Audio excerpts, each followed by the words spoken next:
mengabadikan jiwa dan semangat kepahlawanan itu. Ibu Dian, silahkan Ibu Dian. Baik, terima kasih Pak Poltak.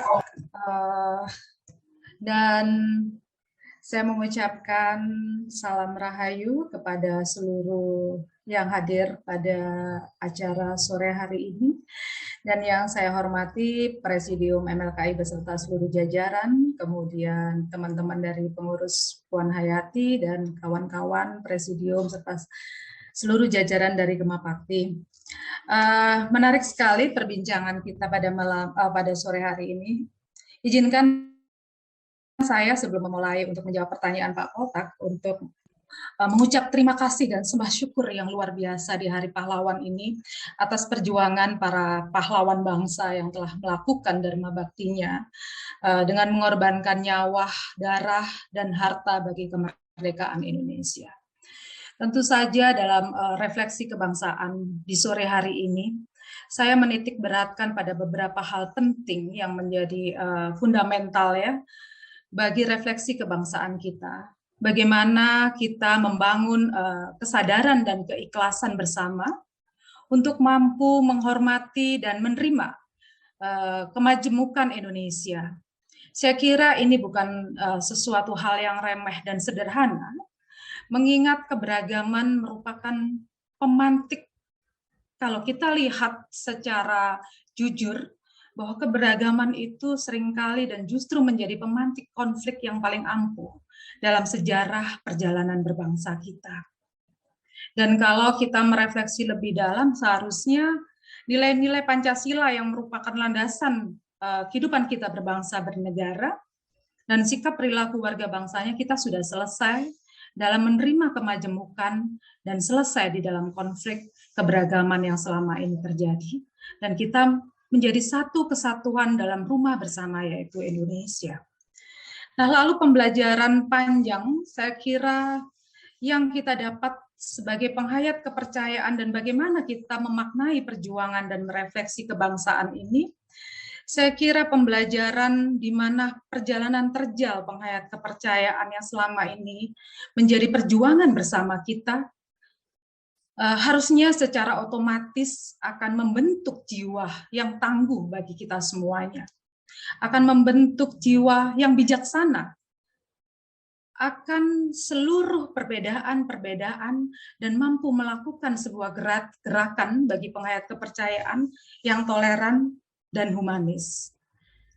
Bapak Ibu yang saya hormati serta kawan-kawan perempuan yang saya banggakan, kalau kita berbicara mengenai bagaimana kita merefleksi diri sebagai penghayat kepercayaan dan kontribusi kebangsaan kita, maka menurut saya, karena penghayat adalah bagian dari warga bangsa, ada hal yang harus nyata yang kita perbuat untuk menunjukkan kontribusi kita terhadap bangsa yang kita cintai bersama. Kita tidak cukup hanya sibuk mengkritisi sesuatu yang kurang, dan kita tidak boleh hanya sibuk memuliakan diri sendiri dengan merasa kita sebagai spiritualis yang sudah mampu manunggal dengan Gusti, dengan melupakan satu hal penting, yaitu pelaksanaan Dharma untuk menghayu-hayu Bagyo Bawono. Ini menjadi catatan penting buat kita yang selama ini kita bergelut dalam lingkup Majelis Luhur Kepercayaan dalam komunitas penghayat kepercayaan. Dan buat saya, kita juga tidak boleh sibuk melakukan pembenaran atas diri sendiri, atas apa yang kita pahami, dan kita mengesampingkan dan menganggap yang lain itu buruk dan tidak benar. Ada banyak hal yang harus kita belajar dari merefleksi perjalanan ini. Ada beban berat yang kita panggul bersama sebagai pewaris dari nilai-nilai kearifan lokal yang kita junjung tinggi dalam kepenghayatan kita, yang kita pedomani dalam kehidupan kita sebagai tata laku kita sebagai seorang penghayat kepercayaan.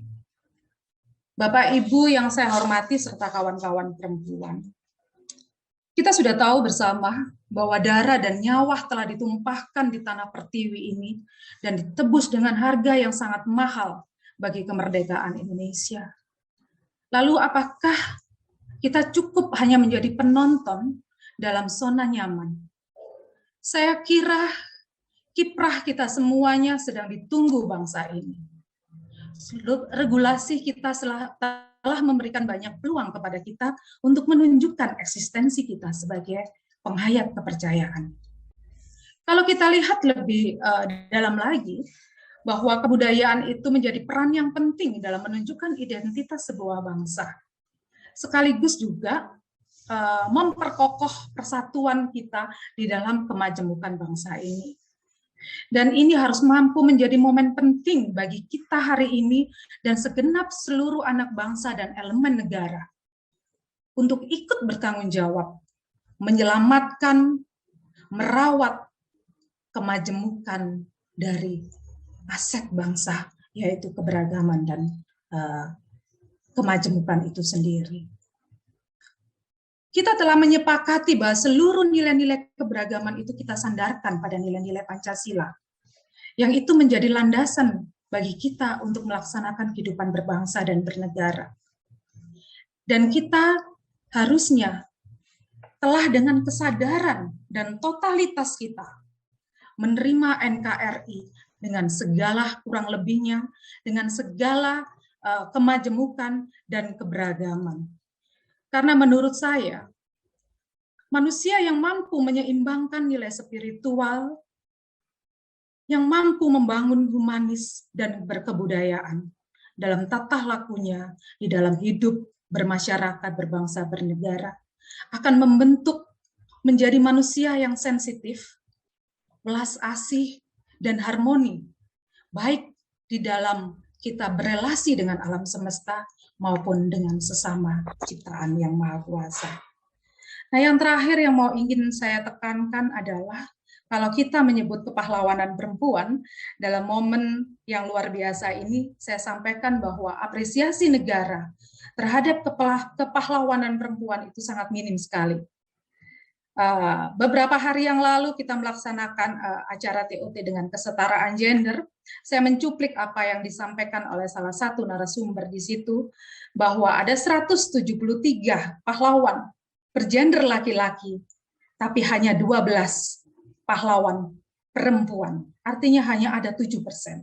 Semoga ke depan negara mampu memberikan apresiasi terhadap gerakan-gerakan perempuan dan mereka masuk dalam pahlawan dalam memajukan bangsa. Nah, kawan-kawan perempuan yang saya banggakan, saya kira kiprah perempuan harus mampu menjadi agen perubahan dalam kontribusi kebangsaan kita.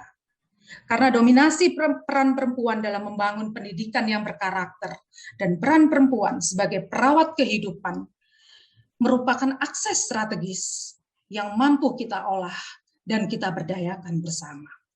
Dalam gerakan yang masif yang sesuai dengan kapasitas dan kemampuan kita masing-masing. Peran itu tentu saja membutuhkan ketangguhan dan kerjasama yang baik, terutama bagi penghayat kepercayaan, yang saya kira kita sudah sangat sadar bahwa kita adalah garda terdepan bagi kelestarian budaya dan nilai-nilai dari kearifan lokal. Saya mengajak kepada kita semuanya untuk merefleksi bersama, untuk bangkit bersama, untuk menyatukan kekuatan bersama dalam kontribusi kebangsaan ke depan dalam semua ruang, baik dalam wujud kerja nyata maupun dalam spirit yang kita lantunkan dalam doa yang kita panjatkan kepada Tuhan Yang Maha Esa demi kekuatan kemakmuran Indonesia yang maju dan harmoni ke depan. Saya kira demikian, Pak Poltak. Terima kasih